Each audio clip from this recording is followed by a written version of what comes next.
Rafael en la pantalla. ¿Sí? Okay. Y qué buena idea que se grabe este evento, César. De esta manera podemos ponerlo, porque tengo varios colegas aquí en Australia que por la hora y el día no pueden asistir al acto y me han preguntado si va a haber una grabación de esto. Entonces sería genial ponerlo en la página del programa de posgrado y seguro que Rafael también lo puede poner en la página del proyecto de Más Dime. Sí, seguro. Seguro que sí. Hola, José Antonio, ¿qué tal? Pepe, ¿cómo estás? Hola Alfredo, ¿qué tal? Hola César, Hola. Qué hola Oyer también. gusto verte por aquí. Qué bien, sí. Qué maravilla que nos podamos encontrar en estos espacios virtuales. Hombre, sería mejor Sí. encontrarnos en tu isla maravillosa otra vez, como hace unos meses, pero bueno, menos da una piedra, ¿no? Bueno, qué alegría verlos, de verdad. A ti te vi hace unos meses y a César hace ya bastante que no lo veo, pero bueno, a ver si coincidimos este verano por allá. Sí. Qué bien, qué bien. ¿Qué tal Alfredo? ¿Todo bien? Muy bien, bueno, quitando el madrugón de fin de semana, porque claro, esto para nosotros son horas y días intempestivos de hacer las cosas. Aquí son las 9 de la mañana de un sábado de finales mejor dicho, de principios del otoño y bueno, un placer vernos todos en esta Bueno, pantalla, aunque sea a estas horas. te voy a dar envidia. Son las 10 de la noche de una noche calurosa y maravillosa de un viernes noche disparatado en Tenerife. No Sí, puedo, sí, envidia no puedo pura. Sí. decir nada más. ¿Quién pudiera? Yo tengo unos recuerdos fantásticos del congreso que hicimos ahí cuando fue en noviembre, ¿no? Principios de noviembre. Noviembre en Tenerife, sí, qué Fue bueno. genial. Ojalá podamos estar otra vez ahí pronto. Sí, sí, sí, sí, sí, sí, qué maravilla fue. Mm.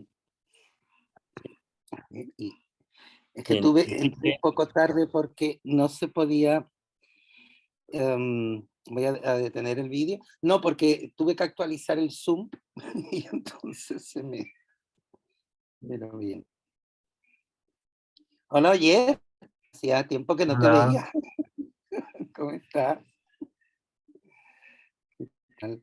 pues nada, aquí Hola, estamos, muy también de buenos madrugón. días, muy buenas tardes, muy buenas noches a todos, porque creo que es la primera vez que hacemos un uso horario tan repartido, ¿no? Así que es fantástico. Muchísimas gracias, un placer como siempre. ¿Qué tal, Rafael? Qué alegría verte. Bueno, siempre una alegría. Creo que hablamos Eh, varios a la vez. Realmente es fantástico que podamos estar a las 9 de la mañana en Melbourne, a las 4 de la tarde en Ciudad de México y a las 11 de la noche, casi en el momento cuando nos preparamos para hacer un aquelarre en Barcelona.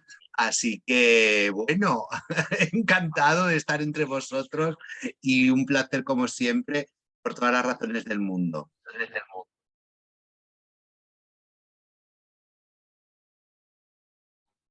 Ok, mucho gusto. Si quiere, podemos empezar para escuchar a nuestros expositores. Bien, bueno, primero que todo, buenas tardes a todas, a todos, a quienes nos siguen de manera remota, como podemos ver en distintas sedes. Muchas gracias por conectarse. Mi nombre es Enrique Meléndez Arco y en representación del Seminario Permanente de Análisis del Discurso del posgrado en la UNAM, les damos la más cordial bienvenida y agradecemos profundamente a nuestros ponentes, al doctor Alfredo Martínez Expósito y al doctor César Cañedo por haber aceptado presentarnos este libro cuyo título es muy llamativo, que es La vida iba en serio, autobiografías hispánicas de la diversidad sexual. Sin duda será un libro que estoy seguro va a despertar mucha curiosidad, mucha reflexión, mucha contribución seguramente. Antes de darle la palabra a nuestros expositores, además expositores de primera línea, tengo que decir, voy a dar una breve semblanza curricular de cada uno, no sin antes mencionar y recordarles que pueden plantear con mucho gusto sus comentarios, inquietudes por chat o al finalizar las dos intervenciones tomar la palabra para plantear cualquier cuestión a los expositores. Sin más, presento primero al doctor Alfredo Martínez Expósito, que es editor de este libro, quien es catedrático de español en la Universidad de Melbourne. Ha publicado sobre sexualidad, nuevas masculinidades, el cuerpo masculino y marca país en el cine español contemporáneo. Es autor de varios libros, entre ellos Disidencia e hipernormalización, Cine y marca España, Escrituras torcidas y Los escribas furiosos. También ha hecho trabajos en colaboración. Y bueno, es Fellow de la Academia Australiana de Humanidades y del Instituto de Estudios Avanzados de la Universidad Autónoma de Madrid. Ha sido catedrático de excelencia en la Universidad Carlos III de Madrid y profesor visitante en las universidades de Columbia, Durham y Viena.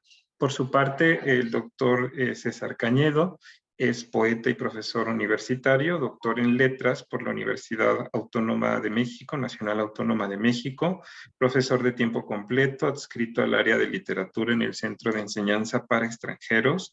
También es profesor de la Facultad de Filosofía y Letras de la UNAM en niveles de licenciatura y posgrado. Pertenece al Sistema Nacional de Investigadores. Sus líneas de investigación son la literatura queer, los estudios de las masculinidades, la literatura mexicana de los siglos XIX, XX y XXI, las pedagogías queer enfocadas a la enseñanza del español y la cultura mexicana. Ha publicado diversos artículos y capítulos de libros sobre temas queer y sobre masculinidades en la literatura mexicana, entre los que destacan Espacios físicos, virtuales y simbólicos de una amistad heterodoxa, Salvador Novo y Javier Villaurrutia. Como poeta, ha merecido el Premio Bellas Artes de Poesía Aguascalientes 2019 por su poemario Sigo escondiéndome detrás de mis ojos, Premio Nacional de Poesía Joven Francisco Cervantes Vidal 2017 con su poemario Loca. Algunos de sus poemas han sido traducidos al inglés, francés, polaco, italiano, catalán y zapoteco. Como se pueden dar cuenta, estamos de manteles largos y le doy la palabra en primera instancia al profesor Alfredo Martínez Expósito. Adelante, maestro. Pues muchísimas gracias, Enrique. Muchísimas gracias a todos los que estáis, a todos los que están con nosotros esta mañana, tarde, noche, este día. Y es un placer estar entre tantas caras amigas, algunos en las pantallas, otros por el nombre. Veo que tenemos entre nosotros a varios de los coautores de este libro y será un gran placer. Estoy teniendo retorno de sonido, espero que se me oiga bien, perdón. Será un gran placer invitarlos a todos los que quieran participar después en la conversación, en el debate sobre este libro. Ayer hablé con nuestro colega Oyer Quincoces de la Universidad del País Vasco, que está pasando una estancia doctoral en Melbourne, así que está en este uso horario de las antípodas y está encantado de hablar unos minutos acerca de su contribución. Pero también veo, y me alegro muchísimo, de ver a otros colaboradores en el libro, como Rafael Mérida y Pepe Ramos Arteaga. Veo a Enrique Álvarez, quizá hay alguno más que no veo en estos momentos, pero muchísimas gracias por estar aquí. Extiendo la invitación para que cada uno de vosotros, ustedes, intervenga como y cuando quiera durante el acto. Claro, durante este libro yo he ido contrayendo pues, numerosas deudas de gratitud y sería larguísimo comenzar este acto con una tábula gratulatoria que sería casi infinita, pero no quiero dejar de agradecer una vez más a Enrique Meléndez y al programa de posgrado de la UNAM por organizar este acto, a César Cañedo por la iniciativa y por las buenas y sabias directrices en la organización del evento, y por supuesto a mi colega y amigo Rafael Mérida de la Universidad de Lleida, que es además de todo el director del proyecto MASDIME, Masculinidades Disidentes de España y Memorias de las Masculinidades Disidentes en España e Hispanoamérica, y que es el proyecto en el que se enmarca este libro. y ha sido gracias en gran medida al liderazgo, a la inspiración y a la amistad de Rafael, como este libro pues, se puso en marcha en un primer momento y llegó a buen puerto al final. Quiero compartir, si es que puedo, mi pantalla para mostrarles. Aquí está. Creo que pueden ver la página de la Universidad de Lleida, donde el libro ha sido publicado, y ven que en esta nueva colección que se titula LGBTI and Company han ido apareciendo hasta la fecha, creo que son 6 libros, creo que todos ellos muy importantes. Los últimos 3 son de Mauricio Lis Reyes, el que presentamos hoy, y de José Javier Maristani. Si damos clic en el nuestro, aquí está, verán que el libro se puede adquirir. Aquí viene la parte de venta del producto y como es una presentación de un libro me tendrán que comprender que les anime efusivamente a que adquieran su propia copia del libro, que tiene un precio excelente. Son 17 euros, que traducido a dólares creo que es incluso un poquito menos. Se puede comprar, creo que en muchas plataformas, está por supuesto en Amazon y en todas las habituales, pero se puede adquirir también por la página de la Universidad de Lleida, en esta que les estoy mostrando ahora. Bueno, dejo de compartir. Y se me ha ocurrido que para presentar el libro podría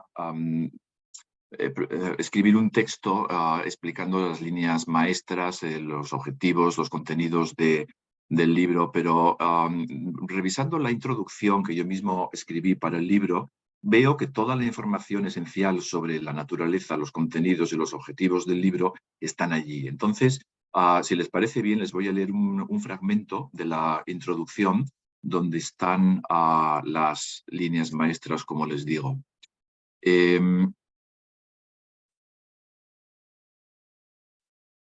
El libro está compuesto por 31 semblanzas de escritores y escrituras autobiográficas de la diversidad sexual, y para ello he contado con la colaboración inestimable de 15 colaboradores a los que estoy pues sumamente agradecido. Ha sido un placer colaborar con ellos. Y además son nombres de primera línea, de manteles largos, como decía Enrique al comienzo de la presentación, que quiero agradecer por su nombre en este acto. Estos son Rafael Mérida Jiménez, de la Universidad de Lleida, Enrique Álvarez, que está con nosotros, de la Universidad Estatal de Florida, Alberto Mira, de la Universidad de Oxford Brookes, en el Reino Unido, César Cañedo, de la Universidad Nacional Autónoma de México, Humberto Guerra, de la Universidad Autónoma Metropolitana de Xochimilco, José Luis Peralta, de la Universidad Nacional de Educación a Distancia en España, José Antonio Ramos Arteaga, hola Pepe, de la Universidad de La Laguna, José Maristani, de la Universidad Nacional de La Pampa, Isaías Fanlo, de la Universidad de Cambridge, en el Reino Unido, Oyer Quincoces, hola Oyer, de la Universidad del País Vasco, Víctor Saúl Villegas Martínez, de la Universidad Veracruzana, Dieter Ingenscheid, de la Universidad Humboldt de Berlín, Lucas Smuga, de la Universidad de Wrocław en Polonia, y Laura Martínez Catalá, de la Universidad de Lleida. El título del libro al que aludía Enrique está tomado de un conocido poema del también muy famoso y conocido poeta español Jaime Gil de Viedma. Es un poeta que no es demasiado largo, son solo 12 versos y se lo voy a leer para que comprendan el contexto en el que nace este título. El poema, un poema póstumo de 1968, se titula No volveré a ser joven. Y dice así: que la vida iba en serio, uno lo empieza a comprender más tarde. Como todos los jóvenes, yo vine a llevarme la vida por delante. Dejar huella quería y marcharme entre aplausos. Envejecer, morir, eran tan solo las dimensiones del teatro. Pero ha pasado el tiempo y la verdad desagradable asoma. Envejecer, morir, es el único argumento de la obra. Bueno, pues sobre este poema y sobre todo sobre ese primer verso, que la vida iba en serio, pues creo que no somos los primeros en inspirarnos en esa metáfora de que la vida iba en serio. Ha habido otros libros con un título parecido y que dan pues, para mucha reflexión. Entonces les leo este pequeño fragmento de la introducción del libro que les mencionaba. Llegado el momento vital de la reflexión sobre la propia existencia y sobre los inciertos límites de lo vivido y lo vivible, el escritor se enfrenta también con otro reto de no menor enjundia, el de dejar testimonio escrito de una experiencia vital, una peripecia biográfica, una empresa literaria. Como poeta, entre comillas, homosexual, no se estilaba en su época la panoplia de anglicismos y acrónimos que más tarde habría de ir arrinconando, pues, vocablos más castizos, Gil de Viedma se suma a una nutrida cohorte de escritores que afrontan la escritura del yo desde una diversidad sexoafectiva todavía mediado el siglo XX socialmente marginada. Si la escritura autobiográfica representa un desafío sustancial para cualquier escritor, para un escritor LGBTIQ+, que toma su propia vida como materia escribible, las dificultades se multiplican notablemente. No es necesario haber llegado a la edad en la que, como el autor de No volveré a ser joven, se percata uno de que la vida avanza de manera inexorable hacia su final, que es el morir, para atisbar las posibilidades de autoafirmación o de autoexoneración o de explicatio non petita o de confesión pública del relato del yo.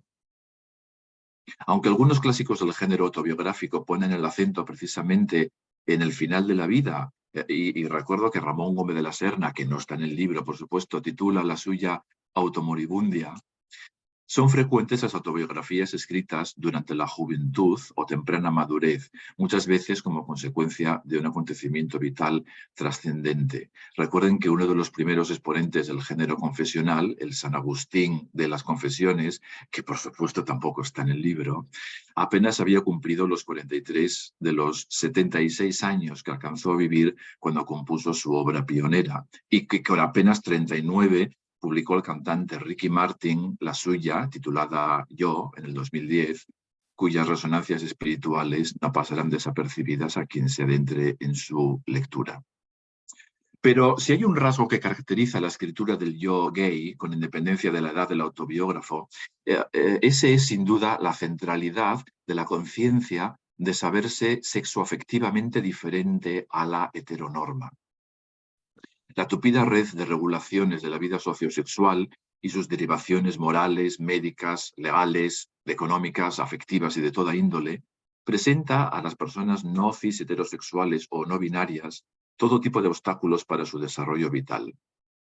Si bien en algunos países se ha creado en las últimas décadas la impresión de que estas regulaciones son menos punitivas para el denominado colectivo LGBT en virtud de cierta legislación normalizadora, lo cierto es que las tradiciones estigmatizadoras perviven en infinidad de prácticas cotidianas y en un sinnúmero de discursos públicos y convenciones sociales. El escritor homosexual se enfrenta en su ego-escritura al leviatán del estigma, a su peripecia personal de resistencia o claudicación y a las siempre maleables posibilidades expresivas del lenguaje. Dice, envejecer, morir es el único argumento de la obra. A los 39 años, Gil de Viedma, cuando en el citado poema se declara ya ajeno a su propia juventud y vislumbra la verdad desagradable de la vida, esa vida de verdad que no es ya el teatro de las juveniles vanidades, sino que va, entre comillas, en serio. Tan en serio que para él, como para otros muchos autobiógrafos homosexuales, su vida llega a ser su obra, y viceversa. Y dice, y cito, todo fue una equivocación. Yo creía que quería ser poeta, pero en el fondo quería ser poema. En muchos sentidos, la autoescritura puede considerarse uno de los géneros mayores de la literatura LGBT, tanto cuando se presenta transparentemente como tal, en forma de autobiografías, confesiones o memorias o diarios, como cuando lo hace en las formas híbridas de la autoficción y la biografía novelada, o en relatos, poemas o películas de contenido autobiográfico. En cualquiera de sus manifestaciones discursivas, la escritura de la diversidad sexual se ofrece como cauce para la expresión de los habituales topo y gays, tales como la salida del armario, el amor con mayúscula y los amores con minúscula, la migración en busca de mundos menos hostiles, la enfermedad, la vejez, etc. También se presta a una gran variedad de relatos específicos, como los relacionados con la persecución política, el SIDA, la prostitución o las experiencias en instituciones como pues, el ejército, la iglesia, la cárcel, etc. De todas estas variedades se encuentran ejemplos abundantes en las páginas de este volumen que una vez más les animo a adquirir. El libro que ahora ve la luz surge de la necesidad cada vez más evidente de ir colmando gradualmente nuestro conocimiento sobre el presente y el pasado de las escrituras LGBT secularmente condenadas al ostracismo y por lo tanto a la inexistencia, y que solo en tiempos recientes y de manera incompleta están adquiriendo una cierta visibilidad más allá de los círculos habituales del activismo y la universidad. La marginación de las culturas sexodiversas se ha cebado especialmente con la escritura autobiográfica por motivos fáciles de comprender. Todo texto autobiográfico sexodiverso constituye de un modo u otro una salida del armario, quizá el acto performativo que más irrita a la todavía hoy impenitente homofobia social. El objetivo de este libro, por lo tanto, no es otro que aportar su pequeño grano de arena al proyecto de visibilización y dignificación de las escrituras autobiográficas de la diversidad sexual en el contexto cultural de nuestra lengua. Mediante breves descripciones introductorias a una treintena, concretamente a 31 textos memorialísticos, confesionales y autobiográficos, escritos por algunos de los narradores y poetas más relevantes de España, México, Argentina, Perú, Cuba, Colombia, Chile y Puerto Rico, este libro aspira a llamar la atención sobre la relevancia y, en algunos casos, sorprendente actualidad de las experiencias de vida que estos textos atesoran.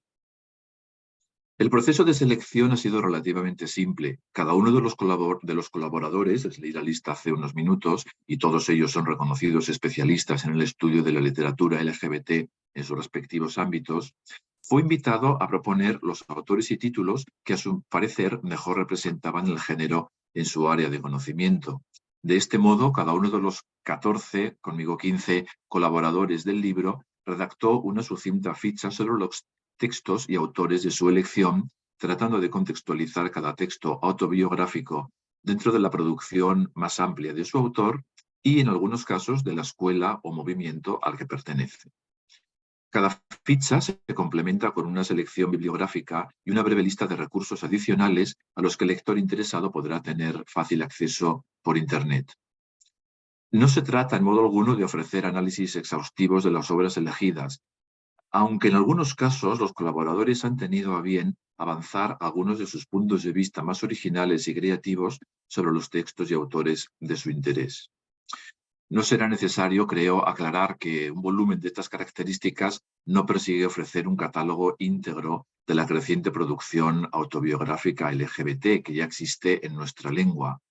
Sin embargo, quizás sí sea pertinente aclarar que la selección de autores gays para esta publicación no presupone ni implica juicio alguno acerca de otros gays que, sin ser escritores, también han escrito autobiografías relevantes para el estudio de la diversidad sexual, ni de otros autobiógrafos que no se identifican como gays y que por obvios motivos no se incluyen en este volumen. Los textos aquí reunidos testimonian la notable variedad de temas, tonos y estilos que caracteriza tanto la producción autobiográfica en el mundo de habla hispana como la recensión biobibliográfica, que en algunos casos alcanza la categoría de reflexión crítica. Dicha variedad guarda relación, en parte, con las múltiples procedencias geográficas, nacionales y culturales de los autores seleccionados. Mientras que algunos nacieron en el seno de familias acomodadas, otros, como por ejemplo Rafael Chirves o Pedro Lemebel, hicieron bandera de sus humildes orígenes. Los más veteranos de nuestra selección nacieron en las postrimerías del siglo XIX. Álvaro Retana, en 1890, Emilio Prados, en 1899. Los más jóvenes, sin embargo, en el último tercio del siglo XX. Pablo Pérez, en 1966, Ricky Martin, creo que es el más joven de toda la selección, en 1971. Entre ambos extremos, nuestra selección incluye autores nacidos en cada una de las décadas del dilatado, tumultuoso y tornadizo siglo XX. Si bien cada autor encara su propia autobiografía desde una posición concreta, atendiendo a objetivos específicos que dificultan el establecimiento de constantes críticas, las diferencias de tema y tono son insisto, muy notables, creo que existen al menos dos llamativas coincidencias que parecen conectar algunos de los textos aquí presentados. La primera de ellas es la preocupación por el lenguaje. Si el lenguaje representa para todo autobiógrafo simultáneamente un vehículo y un obstáculo para la autoexpresión o recreación textual del yo, para el autobiógrafo gay el lenguaje de la homosexualidad representa un reto que en ocasiones se convierte en problema teórico de primera magnitud. La constante evolución de la terminología relativa a la identidad sexual durante el siglo XX, tamizada por el lenguaje coloquial y alimentada por la criminología, la sexología, el psicoanálisis, el activismo LGBT, por mencionar solo algunas de las incontables fuentes de neologismos, es nítidamente rastreable en el recorrido cronológico que nuestra selección de autores y textos propone. Y la segunda coincidencia es la aspiración por conectar la propia escritura del yo con la de otros autores de lo que podríamos denominar, sin temor a incurrir en hipérbole academicista, parnaso o canon de la escritura homosexual. Encontramos, por un lado, grupos de escritores más o menos contemporáneos o pertenecientes a un mismo grupo, cuyas autobiografías dialogan entre sí mediante citas recíprocas, menciones y guiños. Resultan en este sentido ilustrativos los casos de Emilio Prados y Luis Cernuda en el exilio español, de Xavier Villaurrutia, Salvador Novo y Carlos Monsiváis en México, de Jaime Manrique y Andrés Caicedo en Colombia, o de Juan Bernier y Ricardo Molina en Andalucía. Hay otros también. Y por otro lado, encontramos una serie de influencias que bajo muy distintas formas van recorriendo las obras de muchos de los autores seleccionados hasta conformar una suerte de linaje o estirpe de autores de la diferencia sexoafectiva. En esa progenie, de la que son particularmente conscientes Jaime Manrique, Luis Antonio de Villena, David Vilaseca, Alberto Mira y otros, figurarían los nombres ya clásicos de Federico García Lorca y Manuel Puig, que no dejaron autobiografías en sentido estricto y por lo tanto no forman parte de este volumen, y también de Luis Goytisolo, de Reinaldo Arenas o de Pedro Lemebel, que sí que están recogidos en el libro. No se trata únicamente, ni siquiera principalmente, de líneas de transmisión intertextual, sino más bien de la toma gradual de conciencia de gran parte de los escritores homosexuales de compartir unas similares experiencias vitales y literarias con otros, contemporáneos o pretéritos, y de estar creando un legado del que quizá podrían o podrán beneficiarse generaciones futuras.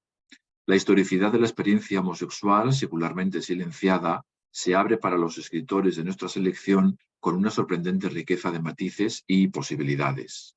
Las deliciosas páginas de Terence Simós o de Luis Zapata sobre sus iconos de la cultura gay representan solo la punta del iceberg en este sentido. Y termino, solo quiero expresar una vez más mi agradecimiento a todos los colaboradores del proyecto y también al director, a Rafael Mérida Jiménez, por su incansable apoyo y dedicación. Y vuelvo a la pantalla, perdón, que estaba en otra ventana justamente abierta hasta ahora.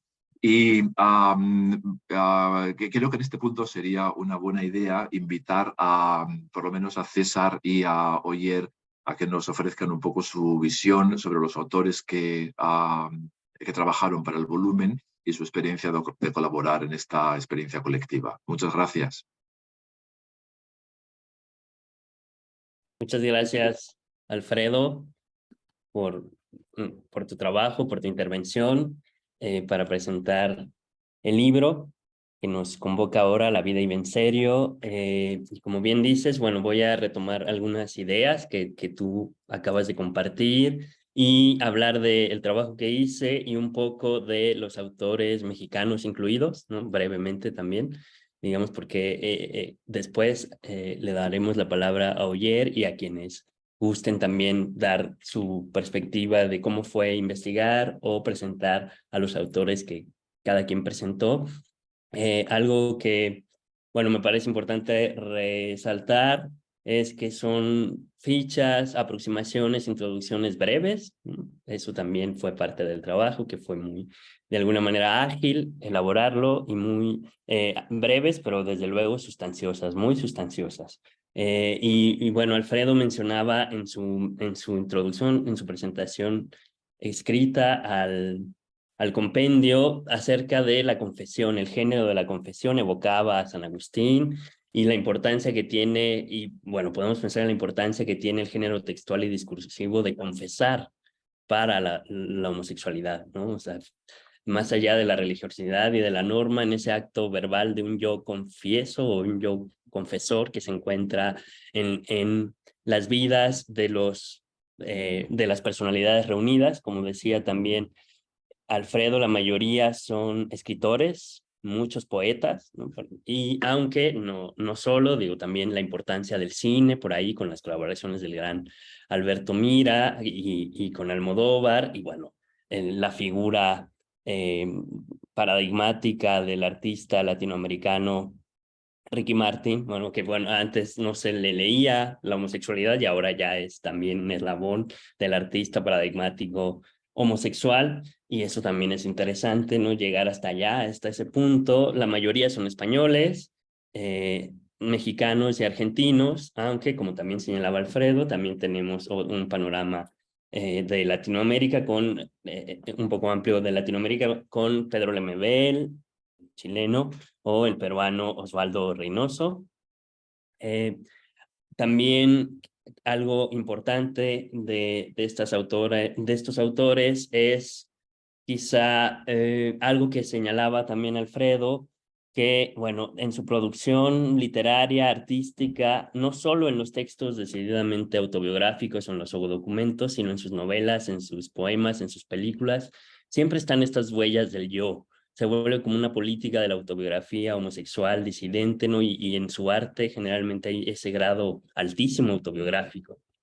Quiero señalar también algunas curiosidades, ¿no?, que encontré al hacer esta lectura, ¿no?, desde puntos de conexión. Es, desde luego, que el acento de la infancia, la construcción de una infancia, en algunos casos muy particular la infancia como prefiguración de ese yo homosexual adulto, y como lo estudia con la categoría Alberto Mira en otro texto, el de la infancia marica, van a aparecer infancias maricas en estos egodocumentos de nuestros artistas. Desde luego, muchos también son profesores o se han dedicado a la par. Hay que tener, además del oficio de escribir o de dedicarse al arte, algo que de dinero por si el arte no funciona. Muchos se han dedicado a las clases, a ser profesores. La importancia de tener un trabajo y un espacio propio también, como para este despliegue del yo homosexual, los viajes, los desplazamientos, los exilios, también como un punto muy importante. Y algo que nos va a señalar Pepe Ramos, que me parece también muy interesante, que destaca, es que, claro, muchos de estos autores que son al mismo tiempo parte ya de un canon poético, de un canon literario, no son leídos en su obra literaria como con este código de lectura homoerótico, y que al trabajar, al analizar sus confesiones, sus cartas, sus memorias, es una clave importantísima esto para leer su obra. Podemos entrar a su obra desde otro lugar, con otra perspectiva, podemos así desentrañar códigos, símbolos, metáforas, complicidades, angustias, referentes, podemos leer mejor las dedicatorias, hacer toda una serie de historia de relaciones, de afectos, a partir de leer. Entonces, esta conexión entre obra y vida cobra mucha importancia cuando analizamos, leemos y pensamos sus autobiografías. Y bueno, ya aterrizando en los autores mexicanos, y bueno, como un paréntesis, son 31 autores, esperemos que para la segunda edición haya 41, ¿no?, para que tenga un juego más mexicano con esta cifra, destino, estigma y reapropiación, que fue ese número para México, ¿no?, este código de homosexualidad. Y bueno, empieza esta historia en México con una pareja de amigos, poetas, que son Salvador Novo y Javier Villaurrutia. Como decía Alfredo, estamos por orden cronológico, entonces aparece primero mi participación con la ficha de Javier Villaurrutia. Y claro, Javier Villaurrutia es un poeta importantísimo para la tradición mexicana. y fue un autor de la Ciudad de México, murió muy joven, a los 47 años, se dedicó sobre todo a la poesía y al teatro. Tuvo un viaje importante en su vida que fue a la Universidad de Yale, en Estados Unidos, con una beca entre 1935 y 1936. Él no deja memorias, no deja una autobiografía como tal, pero como les digo, en sus obras puede uno rastrear una serie de referencias, y lo que sí conservamos de él son las cartas que le mandó a su amigo, en ese entonces mejor amigo de adolescencia, Salvador Novo, también poeta.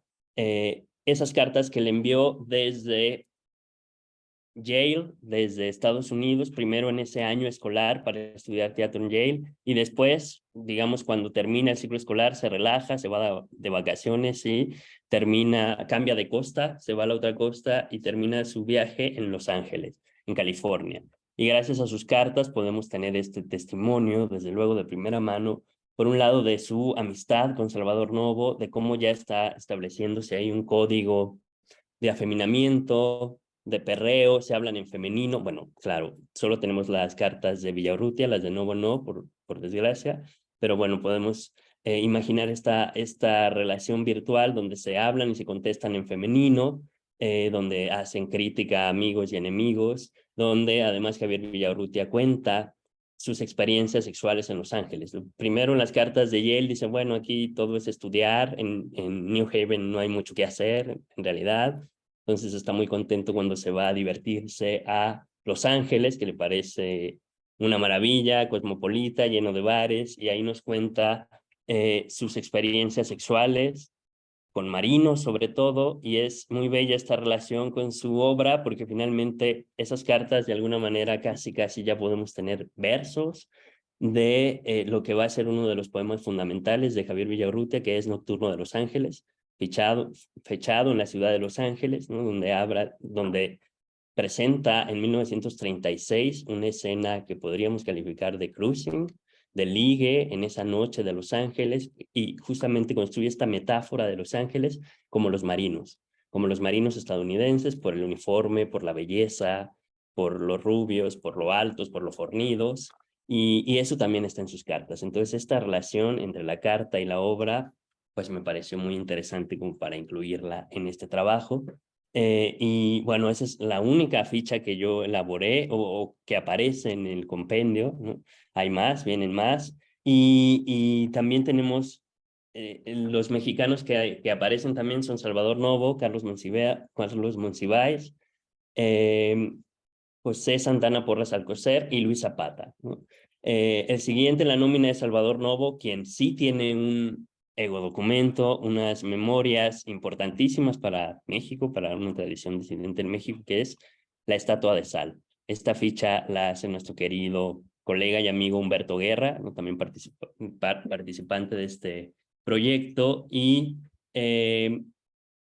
la estatua de sal son interesantísimas, ¿no? De entrada es una autobiografía, unas memorias inconclusas, que ahí, bueno, hay muchas hipótesis, pero lo interesante es que Salvador Novo abandona el proyecto, ya no lo retoma, y la narración empieza con su infancia, todo ahí sí aparece ese niño marica que fue Salvador Novo, con mucho énfasis, y termina cuando él tiene 20 años, es decir, solo fue infancia, adolescencia y primera juventud. Claro que está en esa juventud está enfocado a su amistad con Javier Villaurrutia, a los amantes que tiene, y Humberto Guerra nos señala, por ejemplo, que hay un código interesante o un especial énfasis en el psicoanálisis. Construye un discurso y un vocabulario que se va a enfrentar o que va a ironizar o que va a dialogar con el psicoanálisis. Entonces, Novo se posiciona en la estatua de sal como un sujeto analizado, ¿no? Y claro, no es cualquier análisis, ¿no? Sino de principios del 20, que es más freudiano que el mismo Freud, y terrible para pensarse en ese código homosexual. Entonces, Novo lo desborda, lo va a hipersexualizar todo el tiempo, y eso es algo que señala también Humberto Guerra, ¿no? Que es como esta actividad homoerótica de la estatua de sal de Novo está muy marcado ese acento, y se describe todo con pelos y señales, aparece la palabra culo, ano, verga, y metáforas y no metáforas, ¿no? A propósito. Claro, Novo no la publicó en vida, ¿no? Es Carlos Monsiváis quien la rescata, y de eso también da cuenta Humberto Guerra en otra de sus fichas, que es la de Carlos Monsiváis, quizá nuestro último intelectual, el gran intelectual orgánico del país, que ya falleció, y que ahí Humberto Guerra lo que estudia es cómo Monsiváis nunca confesó su homosexualidad, pero ahí salta a nosotros otras maneras, claro, leyendo los textos que tenemos aquí compilados, otras maneras de salir del closet o de establecer esta línea homosexual, pues por las amistades que tienen o por las lecturas de muchos de estos varones gays. Bueno, gays es entre comillas, desde luego, ¿no? Las lecturas, qué es lo que traducen, qué es lo que leen, a quién deciden estudiar o analizar. En el caso de Monsiváis es muy sintomático porque él fue el gran estudioso de Salvador Novo y le interesaron estos poetas que ahora conocemos como los contemporáneos, principalmente Novo y Pellicer, y bueno, dedicarse a ellos, estudiarlos con tanta profundidad y con tanta minucia es otra manera de confesarse. Humberto Guerra estudia una autobiografía de Monsiváis que publicó cuando era joven, aproximadamente 30 años, donde no dice absolutamente nada de su vida sexual. Todo eso lo está bloqueando con estrategias discursivas, retóricas, y no aparece, ¿no? No lo hizo público, pero quizá podemos pensar que como en el caso de Juan Gabriel, otro que no lo hizo público y que es nuestra estrella, nuestro artista, tampoco hacía falta, ¿no? Y bueno, después vamos a tener la autobiografía, otra ficha de nuestro querido Humberto Guerra es sobre José Santana Porras Alcocer, que bueno, esta experiencia autobiográfica es de las más recientes, es de 2019, el trabajo de nuestro querido Pepe Porras, donde Humberto Guerra resalta la presencia de la Ciudad de México. Y claro, eso podemos pensarlo para las autobiografías de los autores mexicanos, el predominio de la Ciudad de México como espacio prácticamente único, ¿no? Están viajes al extranjero, de pronto está una infancia de pueblo en algunos casos, pero hay este despliegue impresionante de la Ciudad de México como el gran paraíso anónimo que permitió desplegar este homoerotismo por todas sus calles, callejones y vías de escape. Y bueno, la potencia también de los viajes, en el caso de Villaurrutia, por ejemplo, se atrevió a mucho más cuando estuvo en Estados Unidos, ¿no? Generalmente eso pasa, uno narra más sobre sí mismo y uno hace más cosas cuando está de viaje, cuando no está en ese código de vigilancia tan estricto, claro, estoy pensando en épocas previas. Y finalmente otro de los mexicanos es nuestro querido Luis Zapata, y esta ficha estuvo a cargo de Saúl Villegas, quien nos ayuda a reflexionar algo muy interesante. De pronto pareciera que para la crítica y la historia de la literatura mexicana, Luis Zapata, bueno, de entrada es el único autor rescatado, retomado, leído, que circula, y por otro lado pareciera que es solo una obra y un autor. Luis Zapata igual a El vampiro de la colonia Roma, y eso es igual a la literatura gay mexicana, cual es prejuicioso, estereotipador. Y bueno, con la ficha de Villegas, pues claro, nos adentramos a otros trabajos mucho más autoficcionales que autobiográficos, pero bastante interesantes de Zapata, como su autobiografía póstuma, donde hay un personaje y dice Villegas muy interesante. Uno esperaría que Zapata va a confesarse y nada, que es un personaje, es novio, pero claro, está dialogando todo el tiempo con Zapata. Y bueno, hasta aquí sería el recorrido mexicano.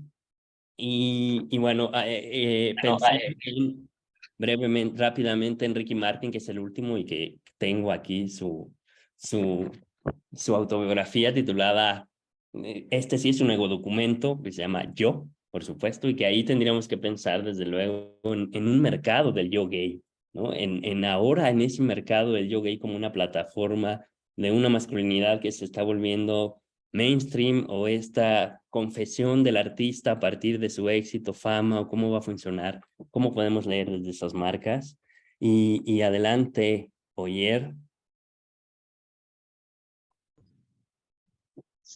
Bueno, en primer lugar me gustaría dar las gracias a Alfredo y a César por la oportunidad, y bueno, también a Rafael como director del proyecto de investigación por permitirme colaborar con ellos. Bueno, yo vengo de la Universidad del País Vasco y ahora estoy haciendo una estancia en Melbourne con Alfredo. Y mi tesis se centra estoy ahora realizando mi tesis doctoral que se centra en la construcción de la masculinidad en la autobiografía española contemporánea y más concretamente en las autobiografías de Juan Goytisolo, Terence Simois y Luis Antonio de Villena, que los tres autores de hecho están entre los seleccionados por el libro, ¿no? Son autores que cuentan con una ficha en el libro. El autor del que me he encargado yo en esta ocasión ha sido Juan Goytisolo. Y bueno, voy a dedicar estos minutos un poco a presentarlo, los aspectos que considero interesantes del autor y que he resumido en la ficha. Juan Goytisolo nace en Barcelona en 1931 y podría enmarcarse dentro de lo que se considera la generación del 50 o los llamados niños de la guerra, que son esta generación de autores españoles que vivieron la guerra civil durante la infancia. En el caso de la familia Goytisolo, que recordemos que son, aparte de Juan, estaría formada por Luis y José Agustín, que también se dedicaron a la literatura. Este hecho, el de ser niños de la guerra, tiene un significado especial, ya que perdieron a su madre en un bombardeo de la guerra civil. Y digamos que este hecho tan traumático, junto con las desavenencias que Goytisolo tuvo con su padre a lo largo de su vida, le hicieron distanciarse progresivamente de esos valores burgueses y franquistas en los que se crió, en los que le tocó educarse. En este progresivo distanciamiento le llevó también a abrazar las posturas marxistas y a exiliarse a París. Y allí es donde conocería a la que sería su mujer, Monique Lange, y entraría en contacto con todo el componente, con todo el universo, digamos, o con todo el mundo literario y editorial francés, lo que le daría una posición bastante privilegiada, ¿no?, dentro del panorama literario. Tuvo acceso, pues estuvo en contacto, por ejemplo, con Jean Genet, que fue uno de sus autores, digamos, un modelo no tanto literario, sino ético, ¿no?, moral, y así como con otros muchos autores intelectuales del momento. Digamos que este acercamiento a la izquierda tampoco fue de por vida, ¿no? Fue vitalicio. Abrazó muy fuerte la Revolución Cubana y la apoyó especialmente como una revancha, digamos, contra ese pasado colonialista de su familia. Su bisabuelo fue un cacique, un terrateniente que se marchó a Cuba para enriquecerse a costa de explotar a los peones cubanos, digamos. Y entonces Goytisolo se tomó la revolución como, digamos, un proceso de venganza o de justicia contra ese pasado colonialista, ¿no? Sin embargo, cuando empezó a comprobar la deriva que fue cogiendo la revolución cubana y el castrismo, y especialmente la postura que adoptarían contra los disidentes sexuales, contra los homosexuales, Goytisolo también terminaría desencantándose, ¿no?, de esa causa. Lo mismo le sucedería con el Partido Comunista, con el que también tendría graves desavenencias y desencuentros. Y digamos que este proceso, ¿no?, este cambio, esta deriva ideológica también se plasma en su literatura. Tendríamos primero una etapa mucho más social, más cercana al realismo socialista que se escribía en la posguerra española, pero es a partir de señas de identidad cuando se opera un cambio a nivel estético y literario, que está también relacionado no solo con estas circunstancias políticas que he mencionado, sino también con unas cuestiones sexuales, ¿no? Goytisolo ya empieza a asumir su orientación sexual, a explorarla, y ese proceso va de la mano con la conciencia política, ¿no? Y lo interesante de esto es que es un proceso que se documenta precisamente en su autobiografía, que son los textos que, digamos, que he trabajado o que he tratado de incluir en la ficha. Esta autobiografía estaría formada por 2 libros, que serían Coto Vedado y En los reinos de Taifa, y digamos que también tienen un valor añadido en cuanto a la historia de la autobiografía en España, porque se considera la primera autobiografía en la que hay una confesión pública de la homosexualidad por parte de su autor. En cuanto a otros elementos de interés que tendría esta autobiografía, como ya he dicho, sería una crítica bastante fuerte a la izquierda, que también se reforzaría en progresivos ensayos que iría publicando, como los que se encuentran en el libro Libertad, Libertad, Libertad, en los que ya incluso cuando muere Franco, Goytisolo continúa esa cruzada, ¿no?, que tiene contra la izquierda política en la transición, especialmente contra una izquierda que no es interseccional, que no tiene en cuenta otras discriminaciones más allá de la de clase, otras luchas más allá de la de clase. Y digamos que la autobiografía se presenta en el caso de Goytisolo como una búsqueda de ese yo verdadero, ¿no? No solo a nivel sexual, sino a nivel político y literario. Todas esas vertientes, todas esas facetas del yo van de la mano, que considero que es lo más importante y lo más interesante de esta autobiografía. También el proceso que narra la autobiografía precisamente es el de esa ruptura, como ya he dicho, con la vida anterior, que cristalizaría de hecho con una obsesión cada vez mayor por la cultura árabe y el Magreb, que es lo que le llevaría a instalarse definitivamente en Marrakech en el año 96, donde viviría hasta el año de su fallecimiento en el 2017. Y esta es, digamos, una obsesión que trasladaría también a su escritura, ¿no? No hay más que pensar en libros como La reivindicación de Don Julián o Macbara. Y podemos entonces concluir que sexualidad y escritura en el caso de Goytisolo irían de la mano.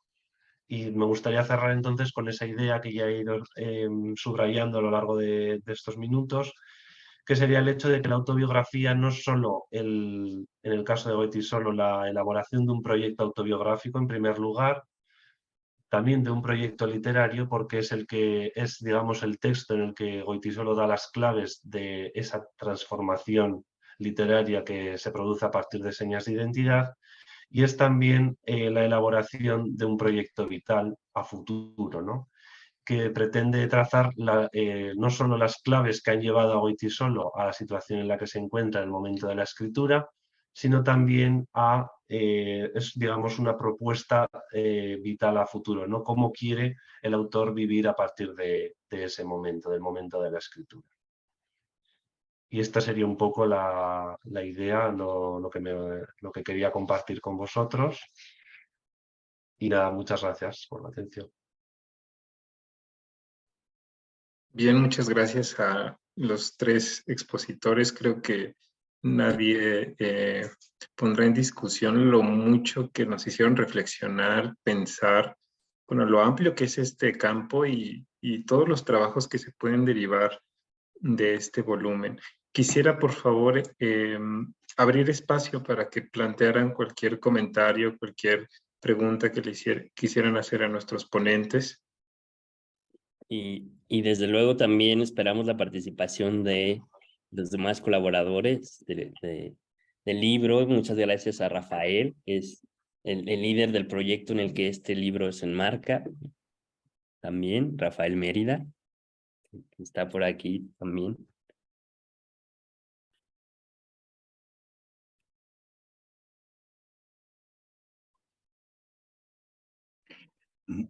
Bueno, muchas gracias a Enrique en primera instancia por organizar. Es un placer verte y verte después de tanto tiempo de haber colaborado conjuntamente en un proyecto anterior. Muchas gracias a César y a Alfredo por su presentación. Muchas gracias a Oyer también por su análisis. Yo muy brevemente lo único que quería decir es que creo que es la primera vez en mi vida que participo en una presentación de un libro en donde soy al mismo tiempo colaborador del libro, en donde soy director de la colección en donde aparece el libro, en donde soy investigador principal del proyecto en el que aparece el libro.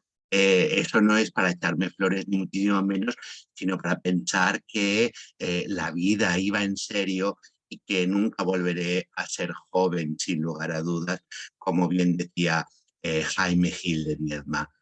Para mí es un placer escucharos y sobre todo es un placer ser algo así como un generador de pequeños, grandes proyectos.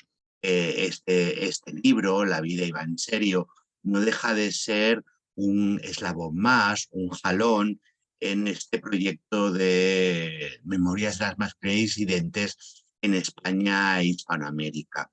La idea es que buena parte de las contribuciones de este volumen, en última instancia, caben en un catálogo de las memorias disidentes en España e Hispanoamérica que en la actualidad estamos construyendo y que esperamos que vea la luz en breve. En todo caso, a lo largo de este año vamos a tener esa página web y vamos a poder rescatar tanto esas contribuciones como tantas otras que no han quedado inéditas, evidentemente. El proyecto de investigación es un proyecto al mismo tiempo muy modesto y muy ambicioso, pues lo que pretende es ofrecer un compendio de aproximaciones, de estudios sobre un universo tan indispensable como inexplorado en torno a la diversidad sexogenérica. Como bien sabéis, el proyecto está centrado sencillamente por una cuestión puramente práctica, ¿no? Se trata de un proyecto de investigación oficial del Ministerio y ahí nos piden una acotación muy clara del territorio. Y por ese motivo, en este proyecto nos hemos centrado en lo que hoy denominaríamos varones trans, varones gays y mujeres trans, ¿no? Y este libro en concreto únicamente acota una selección de cuánto estamos haciendo en torno a los varones gays, porque en marcha está, y muchos de vosotros lo sabéis, un volumen sobre memorias de mujeres trans que está editando Pepe Ramos Arteaga actualmente. Así que yo confío en que dentro de muy poco tiempo estemos en una presentación como esta, en el volumen, por decirlo así, hermano o hermana del que hoy presentamos en torno a las memorias de las mujeres trans. Eso no es despreciar ni muchísimo menos el corpus de los hombres trans o de las lesbianas, ni muchísimo menos, sino sencillamente que por una cuestión puramente metodológica y también muy comprensible, podíamos realizar a lo largo de estos años del proyecto. Así que yo estoy muy feliz de estar aquí y solo quiero reivindicar el trabajo paciente y lento que estamos realizando, sobre todo porque a veces nosotros mismos somos extremadamente modestos y decimos, bueno, es una ficha sencillamente, son 2, 3 o 4 páginas, pero yo creo que cualquier lector avezado comprobará que cualquiera de esas 2, 3, 4 páginas de cada ficha del libro significa que previamente se conoce, se ha leído, se ha investigado en torno a cada uno de esos autores. Estoy muy feliz además de que el libro comandado por Alfredo, y le quiero agradecer muy sinceramente su liderazgo en este libro, porque sin duda lo ha tenido y por eso ha llegado a buen puerto, haya reflejado una diversidad tanto geográfica como cultural como cronológica. Es decir, muy diferente es un autor como Álvaro Retana, que abre el volumen. Estamos hablando de personas que ya están creando, e incluso creando autobiográficamente en los años 10 y XX del siglo XX, a alguien como Ricky Martin. Ambos son faranduleros, ambos son miembros de la esfera más espectacular, ¿no? Pero sin lugar a dudas, entre uno y otro, y es algo que cabe destacar, median una serie de distancias que nos dan buena prueba no solo de qué manera o a través de qué discursos y dinámicas se proyecta ese yo disidente o más o menos disidente, ¿no? En relación con los dos autores que están,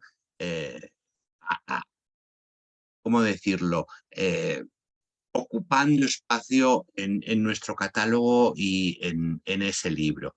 Evidentemente, muy poco tiene que ver un Xavier Villaurrutia con un Juan Goytisolo, por citar solo a dos autores mencionados, ¿no? Pero me parece que uno y otro, en la medida de las diferencias, en la medida de lo posible, nos están ofreciendo también un diálogo sobre no solo quiénes fueron, sino también quiénes somos. Y en ese sentido yo quisiera reivindicar un proyecto como el nuestro, una colección como la nuestra y un libro como el nuestro, como una herramienta genealógica para evitar determinadas dinámicas de presentismo, que yo, como medievalista que soy, siempre soy especialmente enemigo, ¿no? Pienso que es muy acertado tanto para los viejos, entre los que me incluyo, como para los jóvenes, conocer de dónde venimos para saber quiénes somos. Y creo que el libro modestamente ofrece algunas claves para saber de dónde venimos y quiénes somos, como anticipo, en definitiva, del catálogo que vamos a ofrecer en el proyecto de investigación, pero sobre todo, no solo eso, sino en tantas y tantas docenas, y ya puedo hablar de docenas de artículos, de capítulos e incluso de compilaciones, de monográficos que hemos publicado desde el 2020, a mediados del 2020, cuando se inició este proyecto. Y que es una modesta contribución, es por decirlo así, un eslabón más en esa cadena, es un eslabón más en ese conocimiento, no solo de la diversidad, no solo de la representación de la diversidad sexogenérica, sino que me parece también un eslabón importante para entender algo que es, creo yo, especialmente relevante y que es el objetivo, y es reflexionar sobre las escrituras del yo, tanto explícitas, digamos, una autobiografía, un dietario, etcétera, como esferas menos transitadas. Ya no es solo un epistolario, aunque ese epistolario que rescata César es sencillamente delicioso, por no decir sensacional y espectacular. A mí me parece tan sensacional y espectacular como la recuperación de la estatua de sal de Salvador Novo, y me parece que es muy importante no solo para entendernos y comprendernos, sino sobre todo, y en última instancia, para que negarlo también, porque el objetivo de este proyecto, de esta colección en la que nace este libro, o el libro mismo, también tiene otra voluntad, que es mucho más, tal vez mucho más peregrina, que es la de hacer que nuestras sociedades sean mucho más tolerantes en última instancia. Así que muchas gracias a todas, a todos, a todos por vuestra participación hoy y vuestra colaboración en el proyecto y en el libro. Un placer siempre trabajar con vosotros. Muchas gracias, doctor Mérida, por su valiosa intervención y también por generar estos proyectos que son, además de muy generosos, muy incitantes para reflexionar. Por favor, quien tenga también algún otro comentario, adelante, por favor. Está por aquí Pepe Ramos, Jorge Luis Sí, Peralta, sí. si quieren.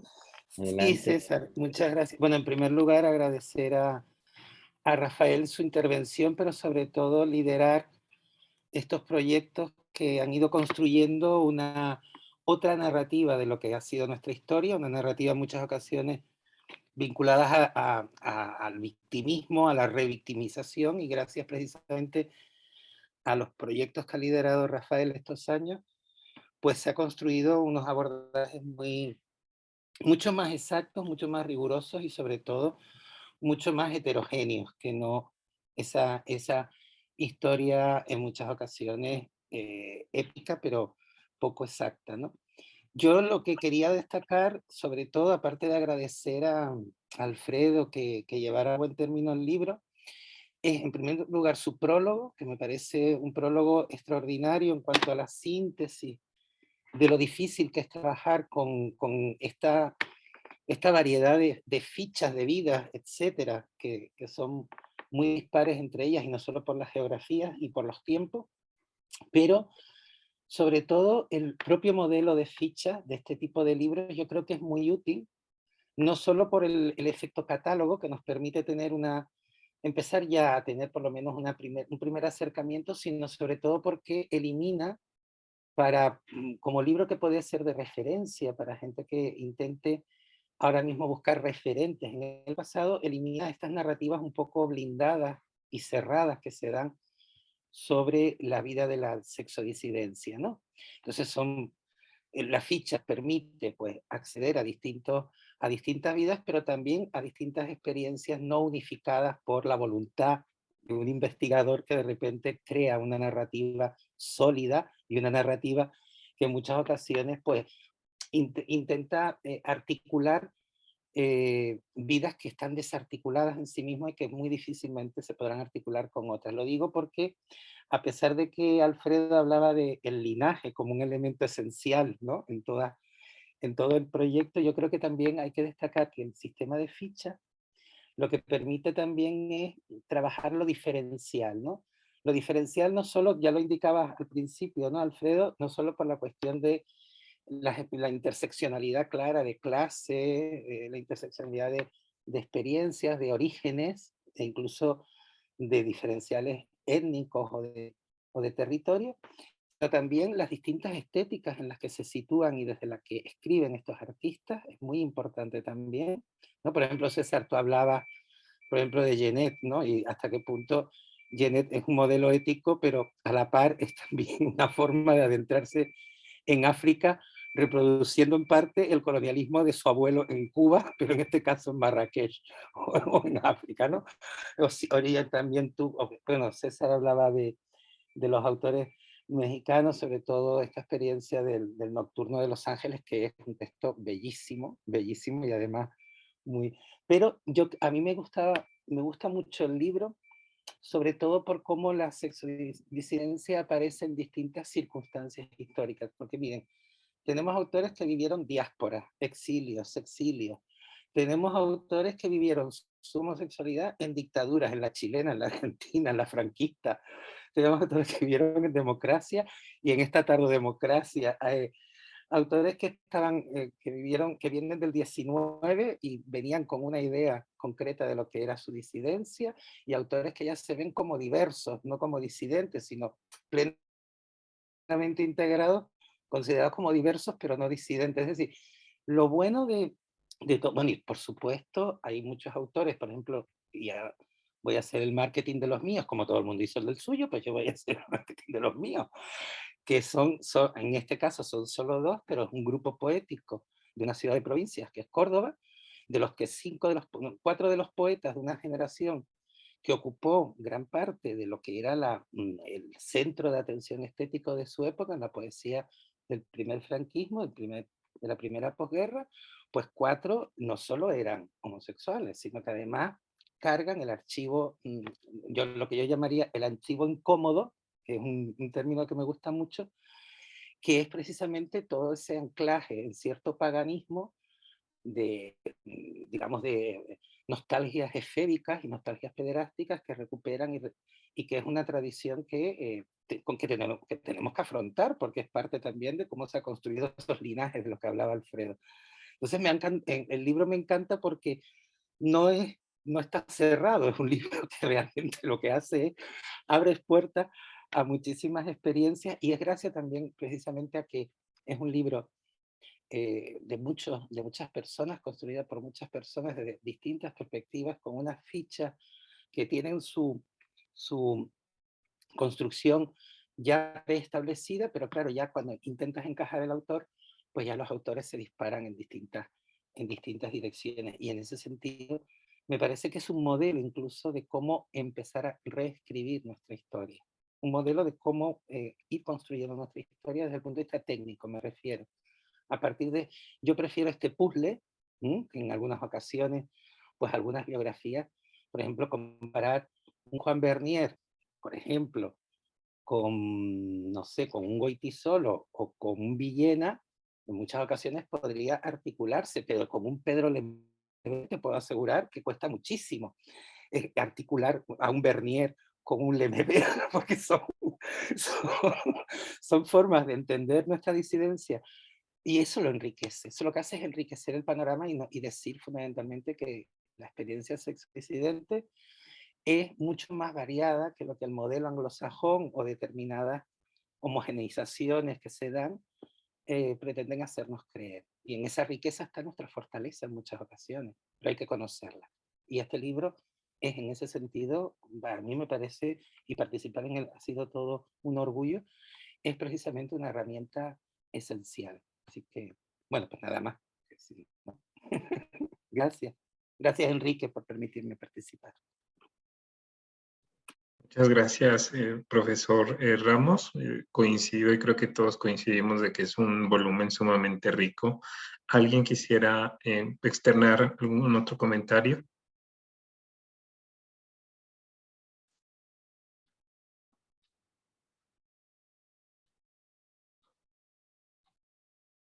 Pues parece que no. Si están de acuerdo, podemos dar entonces por terminada nuestra sesión. Rafael, tienes tu micrófono apagado. No te escuchamos, Rafael. Perdón, decía que Jorge Luis Peralta, también autor en el libro, tendría que aportar sus reflexiones sobre el tema. Buenas noches. ¿Se escucha? ¿Sí? ¿Sí? Vale. Bueno, es que en realidad no tengo mucho que agregar a lo que ya se ha dicho.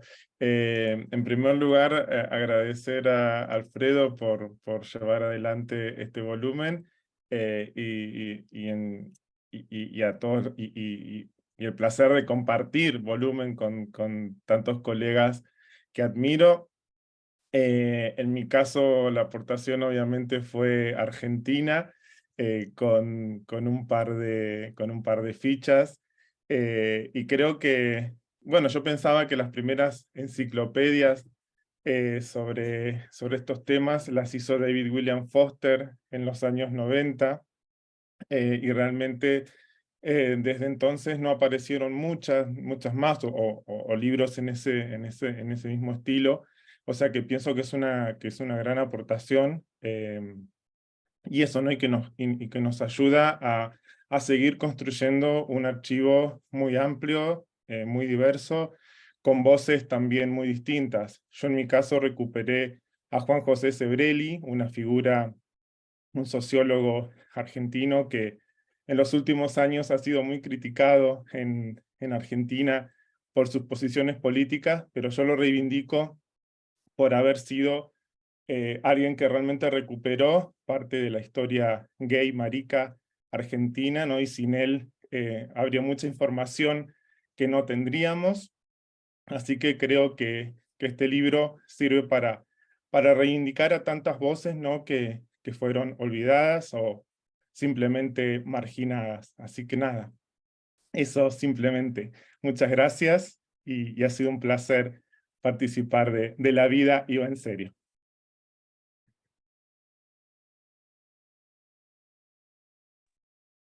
Muy bien, muchas gracias. Yo también quiero sumarme a agradecer a todos, a cada uno de los asistentes, a los expositores, por haber compartido pues tanta sabiduría y tanta experiencia que tienen en este terreno. Fue un honor de verdad tenerlos aquí y ojalá que podamos reunirnos en un futuro. Sería muy, muy gratificante. Muchas gracias a todos por estar aquí, todos, todas, todes, y nos vemos en un futuro, ojalá. Gracias, muchas gracias. Gracias.